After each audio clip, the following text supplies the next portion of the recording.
And we're live. Hey, people. Welcome to episode 235 of the Sports Therapy Association podcast. My name is Matt Phillips, creator of RunShotLive.com. And as always, this episode is being recorded live on a Tuesday on the Sports Therapy Association YouTube channel. Right then, so here we are. We have recorded live 234 episodes of the Sports Therapy Association podcast now. And they're all out there, free for your education and your professional development and listening pleasure. And we've decided, I've decided that it's time to take a pause from new weekly guests. And it's been on my mind for quite a long time because I'm just conscious, I believe anyway, that I'm hopefully the conduit for some amazing information each week. And it's got to the stage where I'm just guilty of putting another one on there because there hasn't been enough time given to the previous one. And that's been on my mind for quite a long time, probably 2 out of the 5 years. And with the last final episode or series that we did of working with athletes with disabilities, I thought, brilliant, this is it. This is the pinnacle. Now we're going to pause and we're going to have that magic word, which hopefully is great clinicians you're all aware of, which is reflect. Which is why what we're doing from now onwards for the unforeseen future, don't know how long it's going to go on for. That depends on you guys. I'm going to be inviting you, the soft tissue therapist, to pick one past episode that particularly affected your daily practice. And I'm going to invite you to come in to the show and have a chat about it. Now that sounds easy, doesn't it? Especially when you're just a gabber like me who goes on forever without even thinking about what the next thing is going to be. But it does take confidence, and it actually is a really pleasant experience for people who've come and done it. It gives you a real sense of confidence. It's one for the bucket list, and also obviously it gives you a chance to talk about yourself, which is great for networking with other therapists, for collaboration, and also for clients as well. It's something you'll be immensely proud of, I promise you. And it's something where you can have clips of and all that sort of stuff. So if you are interested in being on the show, then obviously you need to have listened to the podcasts, and you need to choose one. Let me put this on full screen for the people who joined us live. You need to have chosen one episode which you feel has affected you in daily practice, and then you let me know about that. We have a chat. I just have to kind of like check you're not sort of inappropriate for the show. There's only about 5 people I can give that tag to, and then we do it. You come on for half an hour or so, and we have a nice little chat. But essentially, it's about you and how that episode has affected your practice as a soft tissue therapist. So yeah, hit me up on social media, or Matt at RunShotLive.com, or if you like, Matt at the sta.co.uk. Just find me. You know where you can find me. I'm the A team. So do that. It'd be lovely. I've got bookings up until mid-May, so thank you to everyone who's signed up so far. But if you're kind of umming and ahhing, then let me know. Even if you're not very sure about it, let me know, and we'll have a chat, have a Zoom call or something, just to set your mind at ease. Because if you're a soft tissue therapist, we want to hear from you. If you work in healthcare, if you're this kind of person who wants to help people, then that's it. That's the prerequisite for the show. So yeah, there you go. Right. And talking about people who want to help other people in a wonderful way, the guest kicking this off tonight is going to be the lovely Nicki Mansfield of 𝐿𝐿 therapy, or MMM therapy, or some people might know as Mansfield movement. And let's stick with 𝐿𝐿 therapy. What was it before? It was Mansfield massage and movement. I haven't said those words out in sequence for ages. So yeah, a lot of you regular listeners will know Nicki, because Nicki's normally the first through the door. And in fact, I'm sure we'll mention tonight about her discovery of the podcast and what it meant for her and that sort of stuff, because it's exactly what I hope in my dream is happening to listeners out there. And Nicki has chosen an episode to reflect on tonight, which is actually going to be, it was aired first on the 21st of February 2023, which is lovely, bit of nostalgia. It was episode 137, in which we had guest Alistair Beverley, the Learning Disability Physio, talking about healthcare for people with learning disabilities. It's an amazing episode, and the other reason for this reflection series is not just to hear from Nicki, but also hopefully that will inspire some of you to go back and either re-listen to that episode, or just maybe you missed it. Maybe you're new to the podcast and you just want some signs on where do I start with 234 episodes. And hopefully this will give you some ideas. And that's it. Right then. So we're going to try and keep it short. So if you have joined us live, just a few highs to people who have joined us live. Isn't it strange not seeing Nicki Mansfield's name there, first of all? I'm kind of looking, where's Nicki? So Charles Allen, thank you. You're the first in today, I think. So thanks for coming. If you do join us live, then we bring your name and question up onto the screen. Hannah Tabram. Hey, Hannah, how you doing? I haven't seen you for a while. Hi, how are you? Tracy Marsh is in the house as well. Says, hi all. Hope you're enjoying the beautiful weather. Indeed. Cecily Hislop, it's beautiful in Cornwall. Always is, isn't it, Cecily? Especially with your presence. Sir Glenn Murphy, MBE, as well. There's loads of people walking up tonight. Nicki's fan people are here in force. Sarah Benson is here. Evening says Sarah Benson. Sarah Jones. And then Gary Benson as well, founder of the STA, is here as well. So thanks, people who are joining us live, and other people are coming through. But that is very much enough for me talking. So without further ado, we'll kick off the first of this new series of reflection. We're going to be reflecting on episode 137, Healthcare for People with Learning Disabilities, which was aired with Learning Disability Physio Alistair Beverley. But with us to reflect is my guest for tonight, Nicki Mansfield of MMM Therapy.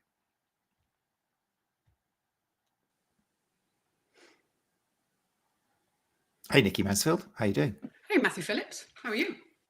So civil. Sorry, I mumbled up your triple M's, but I'm just used to seeing MMM. So, but we You're just thinking chocolates. Exactly. And thanks so much for stepping up and being the first person. I asked you, and within a second, you were like, "Yeah, let's do it." It's great. No, really kind of you, because it's not simple. It's not easy. But I'm sure you're going to now make it look easy for everyone. So it's really kind. I very much doubt that. So for people who aren't aware of you, maybe let's start with you just letting people know where you are and what you do for a living. I am a soft tissue therapist, qualified with the LSSM in 2000. I thought it was 2010. Turns out it was 2011. So 14 years in. I practice in St Ives in Cambridgeshire, which is a small town, not a large village, as some people like to call it. And I have had clinics in Hertfordshire, another one in another nearby small town, but COVID kind of put an end to those. So I'm back to a one practice clinic, and back to just me after having had a couple of team members as well that I was training up. Hopefully one day we'll get a little team going again. And then a few years ago, I started also hosting CPD courses in person. I do think that is in need of a lot of support, the in-person CPD arena, especially in our country. But taking a break from that for this year, just got a couple of health issues to focus my energy on. And if I'm honest, I was enjoying CPD hosting so much and getting so excited about it, I neglected my clinic a little bit. So this year is all about rebuilding my health and rebuilding my clinic. Thank you very much. Excellent. I appreciate that breakdown. It's great for listeners to have an idea that, yeah, you are a therapist. And obviously we've all got different things going in our lives, but essentially your job is helping other people, which is what it's all about. And I'm sure there's a lot of people out there who are fortunate now that you are putting your efforts more into clinic now. So that's exciting as well for them. Right. So Halifax is a bit happier. Halifax is content.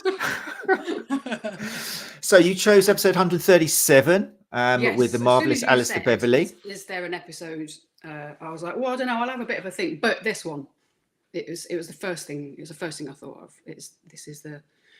Listening to Alistair talk it's had a massive impact, not just on my practice, but on the way I deal with humans in everyday life as well. Huge impact. Right, it's a big intro for this one. Okay, now we're going to try and back that up with 20 minutes or so to half an hour of chat. So yeah, it was entitled Healthcare for People with Learning Disabilities. How did you, first of all, what made you want to watch it? Because obviously you saw it advertised on the STA and all that. And then was it what you expected?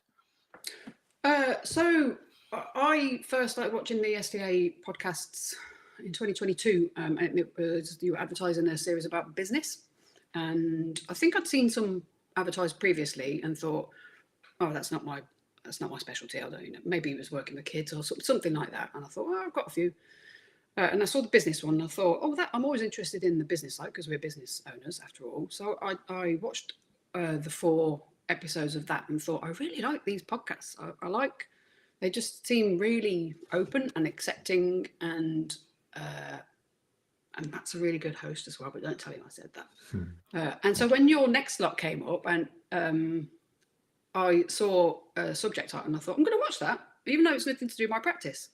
And so I carried on doing that, and I was really enjoying learning about that thing that I thought was nothing to do with my practice, but realizing just how much that I thought was that speciality or specialism actually applied to my practice anyway.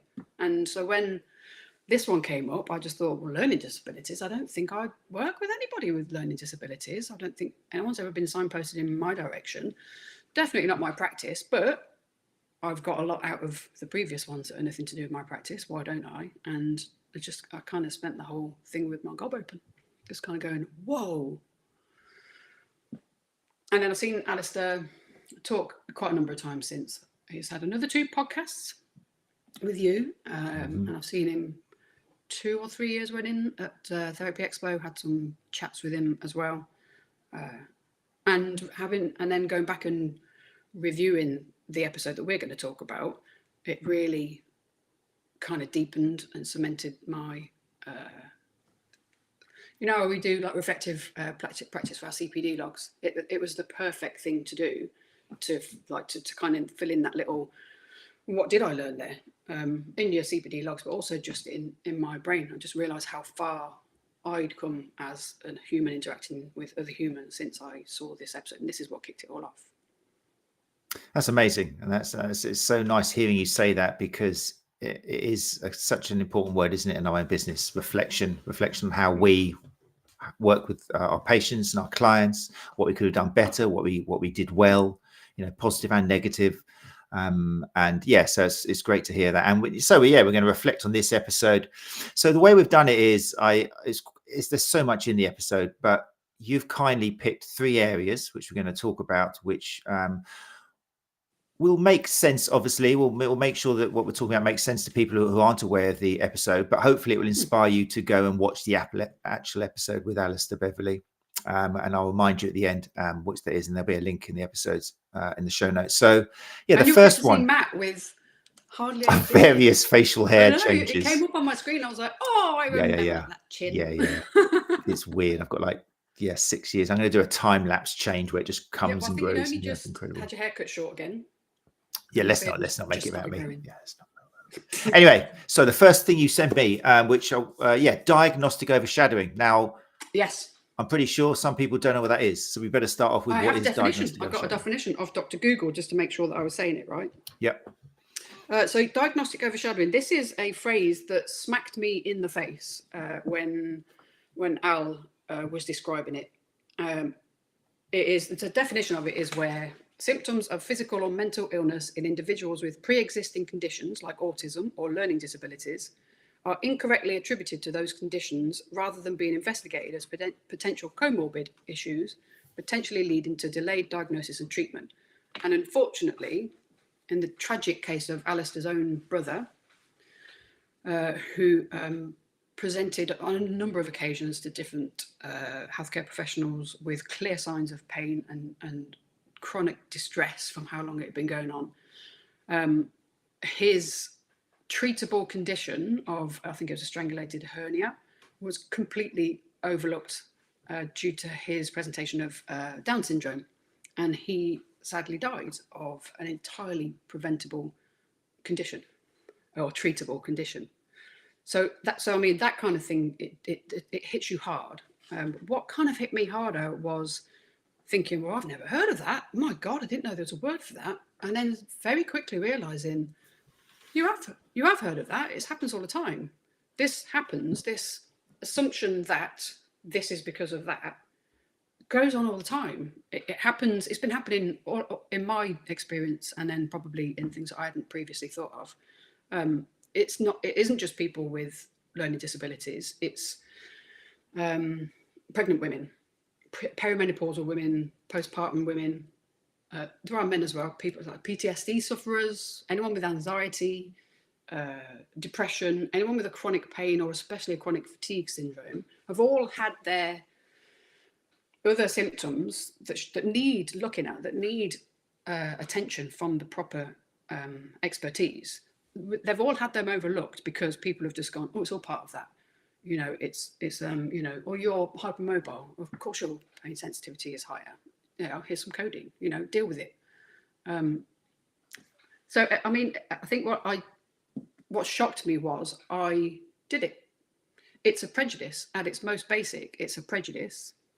It's born of fear and ignorance. And as I said right at the beginning, I thought, oh, there's a podcast episode about people with learning disabilities. Nothing to do with me. I've never seen a client with learning disabilities. I don't suppose that they would be seeking me out anyway. They would go to where, you know, where the expertise is for that. And so I'd done it. I'd bunched everything that person may be experiencing into the fact that they've got a learning disability. So it is, at its most basic, it's a prejudice.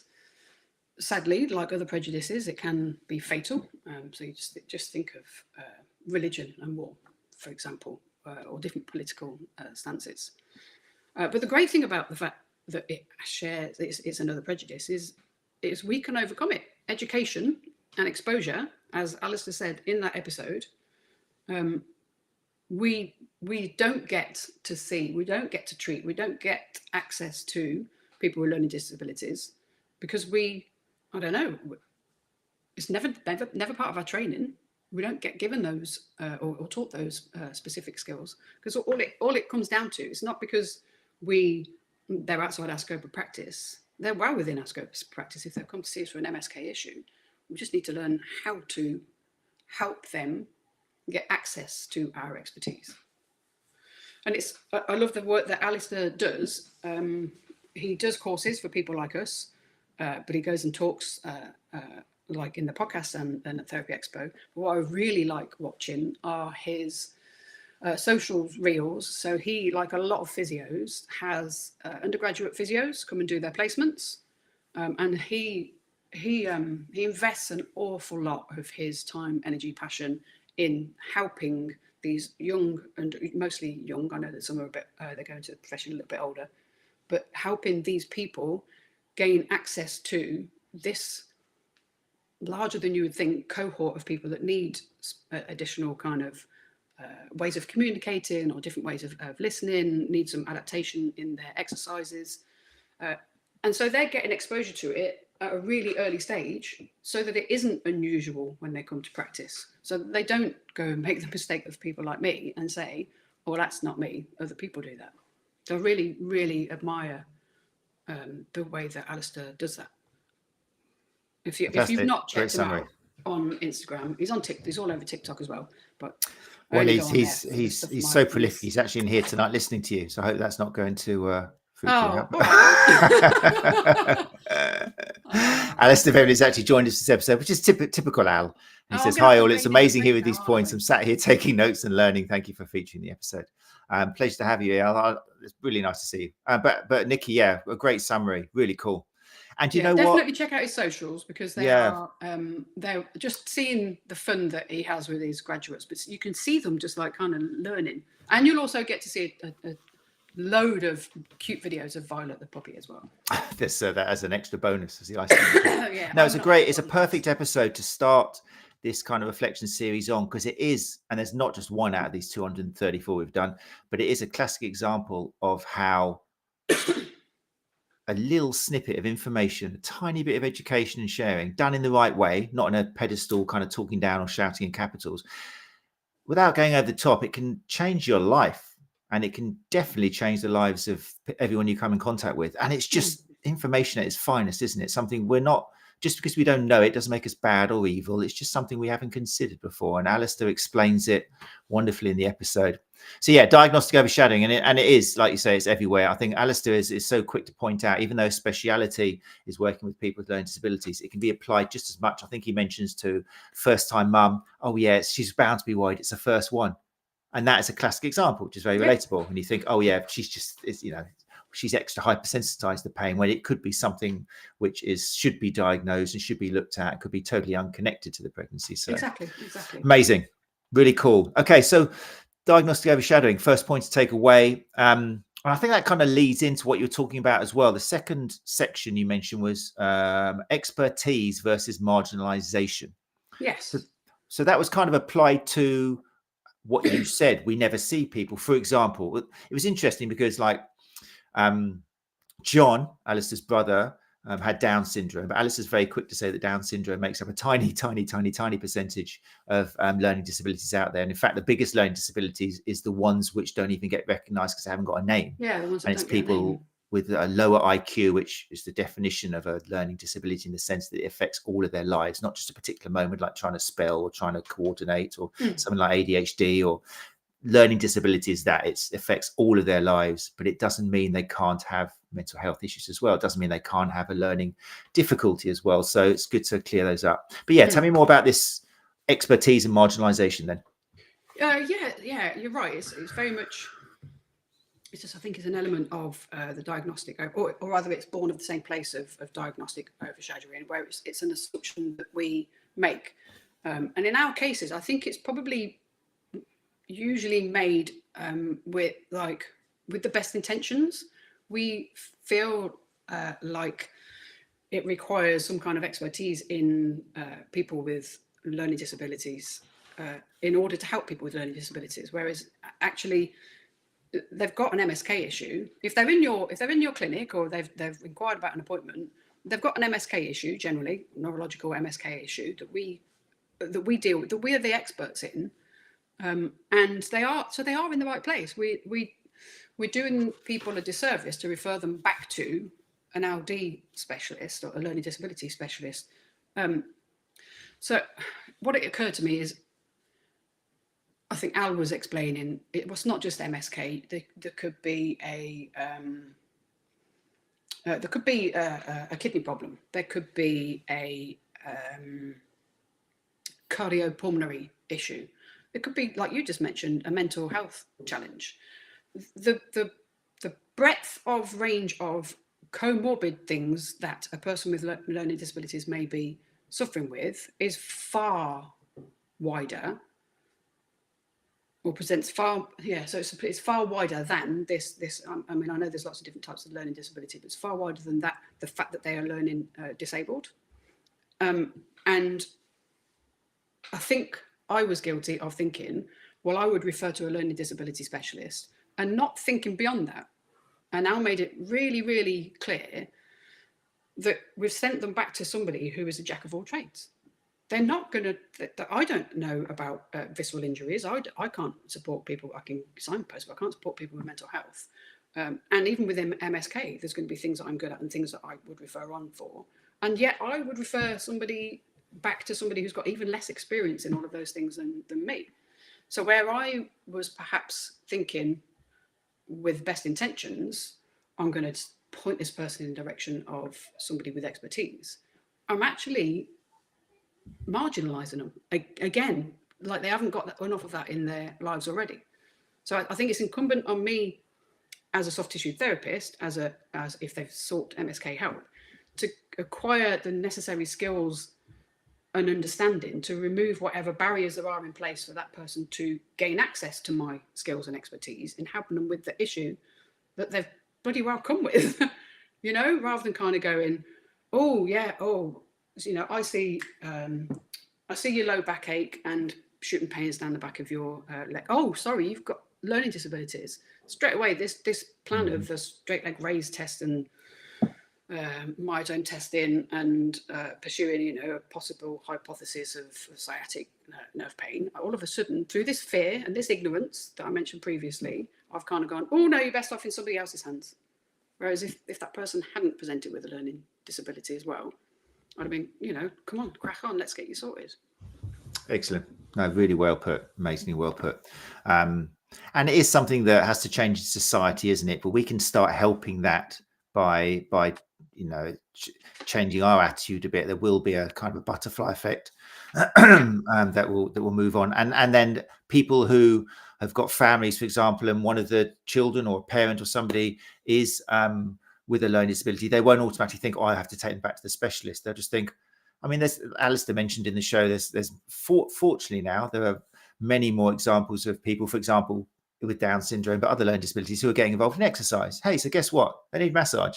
Why do they go to a specialist to get some massage? Tear their ACL. Exactly, yeah. So they're it's education. But I think, as always, if we all can make a little bit of a change, give different messages, maybe in the literature on our website, maybe have some great photos of us working with people with evident learning disabilities that you can see. It's not always the case, but just what it should be, isn't it? We could help change perception everywhere. So it's, great point. Really cool. And again, just start changing it in our everyday lives. Alistair says, I mean, I love this quote from him. He's had to go now. Just Alistair popped in just to say hi. Apparently it's Violet's birthday today. So he was just literally popping in to say thank you and hi. Now he's gone off.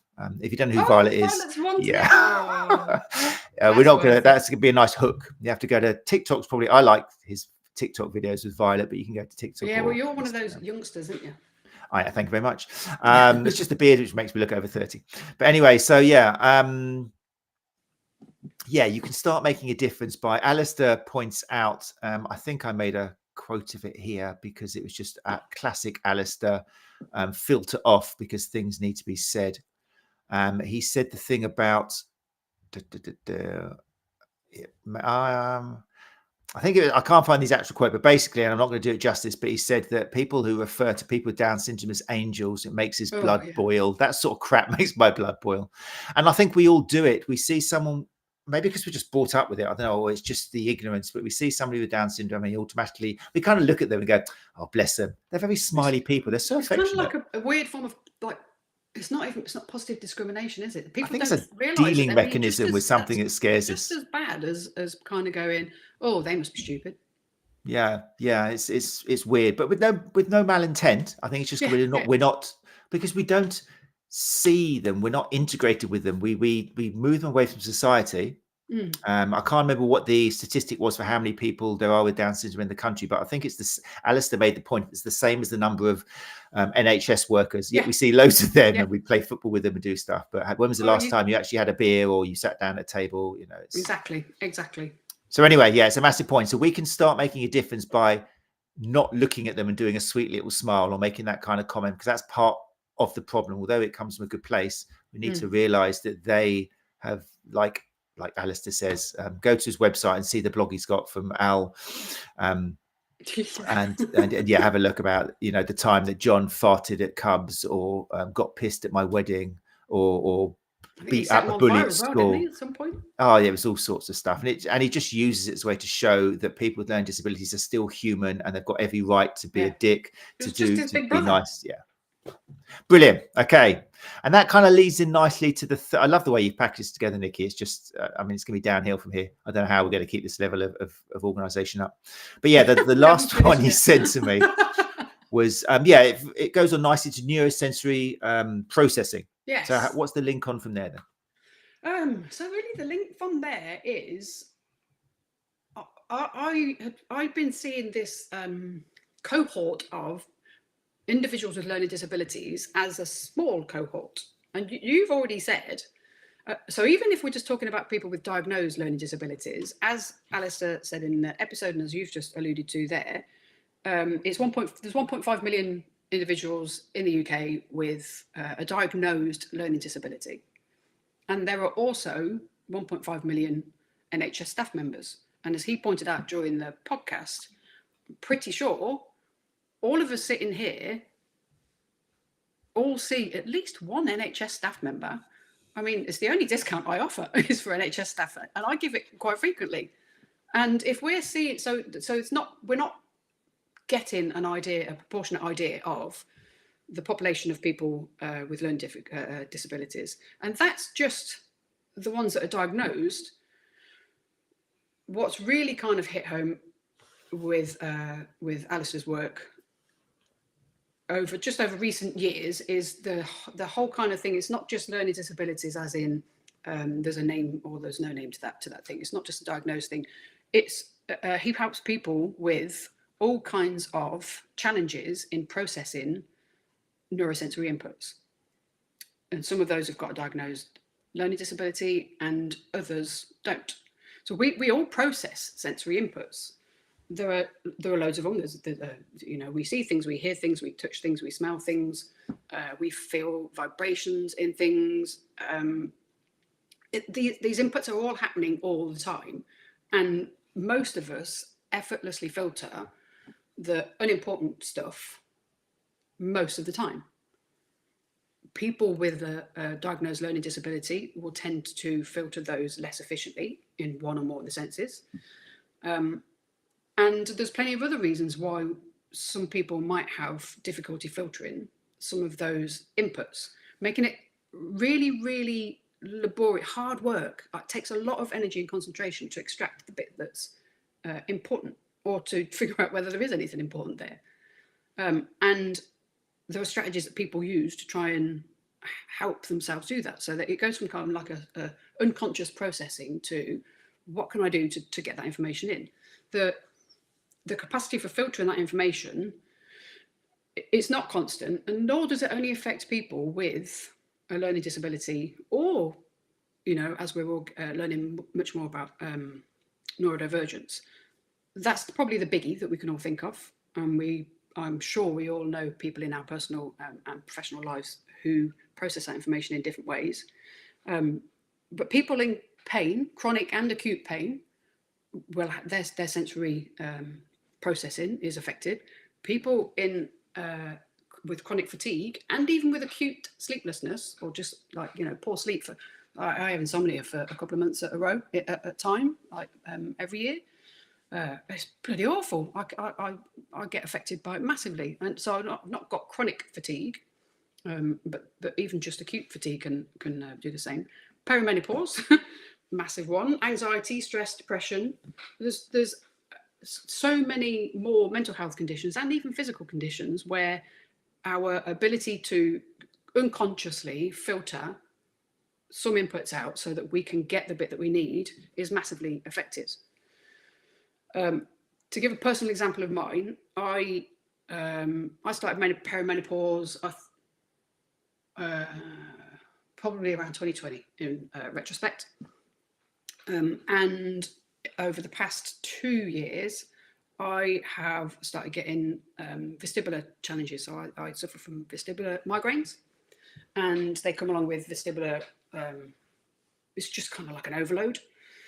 And then I started getting visual disturbances as well, and then auditory ones.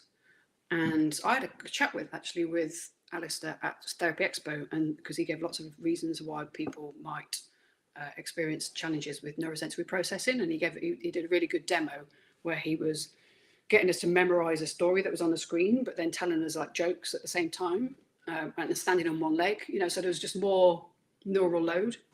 And it was a really good example, but it also happened to coincide with one of my biggest flares of overstimulation of the sensory inputs, where I'd reached a point at that point in the day, because it's a big room, it's very, very white, bright lights, lots and lots of noise, a lot of different things trying to distract my attention. And so I think by the time Alistair was on the second day, I had my loop earplugs in, which are a really good strategy. I had my eyes closed for most of it. And then I also reached a point where I can't hold my head up because I've got a cranial, God, it sounds like a bloody list of things that are wrong. I have cranial cervical instability because of my hypermobility. So my spinal cord starts to get a bit impinged. So I was kind of like in a little ball in a hands-on hug, and my friend's just got her arm resting on my back, and the weight of that really, really helps kind of drown out some of the noise. So I'm what I would have, up until a few years ago, called a high-performing person. You know, I think I'm quite intellectual. I enjoy a mental challenge. I thought I survived. I thought I loved complexity and multitasking. And yet there are these times where things just become too much. And Alistair gave a really good example of stimming. So we're all kind of used to pen clicking or knee wobbling. But he played a video of somebody who, if I had had that person in my clinic, I would have just panicked and thought, I don't know how to help this person, because he was chucking stuff around and making non-verbal vocalizations. And I would have just thought, oh my God, anything I do is just going to hurt this person. And all he was doing was stimming, because stimming helps quiet the noise. It's like a conscious way of filtering out the crap that you don't need to hear. And it was this realization that this isn't a separate group of people. This is me personally.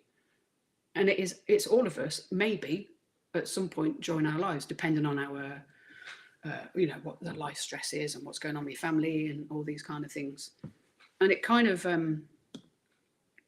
just really, really hit home that I'd been carrying this prejudice, and it had possibly prevented people getting the care that they needed with me. I can't think of any examples, but I certainly know that 2-3 years ago, I was not as well educated on neurodivergence as I am, and thankfully we all are becoming now. And so I deal with everyone different. My best mate, so my neurodivergence is more towards the autistic end of the spectrum. I need details. I like plans. I take things quite literally, but I don't have the things. So I'm really good at reading emotional responses. And so it's like some dials are turned up, some are down. My sister and my best friend, they won't mind me telling you. And one of my best friends that was at Therapy Expo with me last year, they're all massively down the ADHD end of the spectrum. And because we can talk about it in an informed and open way now, we can find strategies between us to help so that we don't stress the other one with our opposing kind of needs. And we work ways of it just this openness, just this, I've taught them this is what I need and they've taught me this is what we need. It just opens the possibilities. And if I can do that with a client, if I can identify, oh, those lights might be a bit bright, I'm going to turn those down, or offer I have like wobble chairs like this. Mm-hmm. So I sit on a wobbly chair as well, which can be really good for stimming. If we can make our environments more accessible and inviting, then perhaps that's how we gain the exposure. Because the education seems accessible to us. There are people like Alistair offering it. There's a lot more education in the general field for things like neurodivergence. But in terms of the exposure, as he talked about in the episode, how do we get these people in front of us? Excellent. And that's what I've been pondering this week, is how can I help people know that this is a place where they are welcome and can get help. And I think it's like you said, put on your website, photos of people who look a bit different.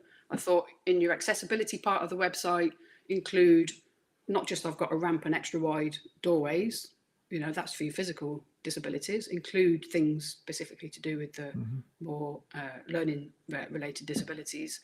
Things like I have detailed written instructions on how to find where my place is and not to come early. Well, not everybody likes written instructions, so I could put a video on there of me walking from the street and getting there. Well, there's lots of little things. I'm really, if anybody's got any ideas of how to help therapists gain a greater exposure of these people that need our help, I'd be really, really open to hearing it, because I really, really want to make an effort to help guide people towards the help that they need. It might not be with me, but I might be able to decipher that it isn't me. And I think that there's the answer to the question you posed. It's collaboration, it's talking to each other and finding ways that work for other people. And also I think just we can try and fill our website with all these ideas, what we think might help, but just making it clear that have you got a particular need, or do you want to talk about something with me where I can make your visit more pleasurable and understanding, then, blah, blah, blah, and just invite people to that conversation. Yeah. So, no, amazing. You have like a section for carers and things on your website. Something, yeah. It's just showing people who are already a bit nervous, if they have heard on the grapevine, oh, this person seems to work with everybody and it's not going to turn me away. They're just going to see on the website, yeah, it's true. And because once you've got them on the end of a phone or on a Zoom call or something, that's it. That's the biggest hurdle. You can talk and use your beautiful kind of openness and coaching. And I love the way you talked about strategies as well, which you can work through with your friends of helping each other, because that's exactly what coaching and we should be doing with our clients and patients, isn't it? Finding strategies together rather than saying, you need to do these exercises and then wondering why I haven't done them. Yeah. Great work. Right, look, it's 8:41, so we're going to round it up a little bit there. Yeah, we did pretty well, actually. 8:40 was the goal. I did think you were taking a bit of a punt, experimented with the new short and sharp episode by getting me on first.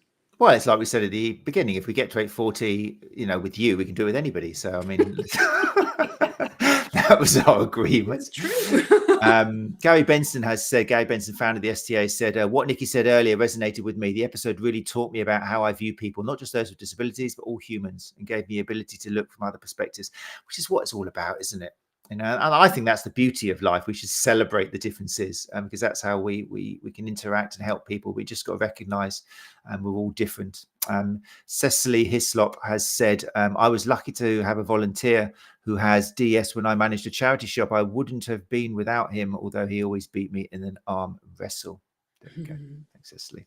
And Charles Allen as well has commented, hi, Nicki. We take referrals from NHS Norfolk, 𝐒𝐸𝐸CH, and I have to totally agree with all of what you're saying. Thanks, Charles, for sharing that. Very cool. Brilliant. And what I'm hoping, this is a classic example of everything I hope would happen. With a reflection series like this, where we're listening to somebody like Nicki, working clinician, hopefully this does open up channels for collaboration. And hopefully all of episodes do. The idea of getting a clinician from the shop floor, so as to speak, who's going to talk and open themselves up to what they do and the highs and the lows, and that will help other people to reach out. So, Nicki, with that in mind, if people do want to contact you about some of the things you've talked about tonight, then what's the best way of them reaching you? I would say message me on Instagram at SoftTissueNicki. Okay, we'll make sure that goes into the notes. And if they don't like Instagram or don't use Instagram? Then I'm just Nicki Mansfield on, just look in any of the massage forums and I'll probably have chipped into a conversation somewhere. I do enjoy those, I don't want to call them debates, conversations. And obviously as well, with all of our guests. I do have my business page on Facebook is Mansfield Massage and Movement, but I haven't updated that since I took this hiatus in hosting, so you won't find much, but by all means go and have a look, tell me where I can improve it. But yeah, just on the STA members page, on the Hands On Hub page. You get around, don't you? You're there. Yeah, I do get around. And we're all better off clinicians for it.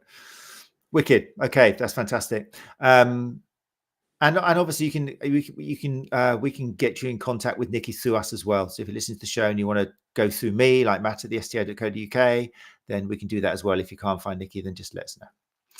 We should also thank as well the person who stimulated this show tonight, Alistair Beverley, the LD Physio. We'll make sure that links to his website appears on there as well, but basically it's just the ldphysio.com, the ldphysio.com, and also on Instagram and on TikTok. And definitely one to look at the visuals, because yeah, the images and the videos just say 1,000 words. It's amazing the stuff he puts out there, really is. Yeah, it stimulates you. Almost worth starting a physio degree just so you can go and be an undergraduate.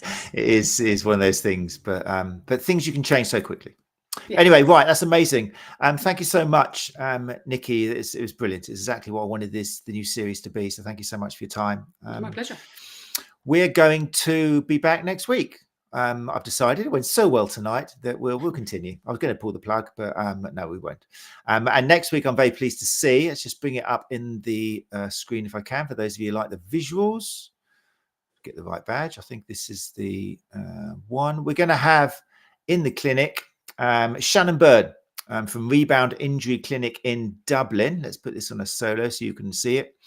And Shannon, fantastic therapist as well, is going to be reflecting on, we're going way back to July 2021 to episode 60. We're going to like double digits.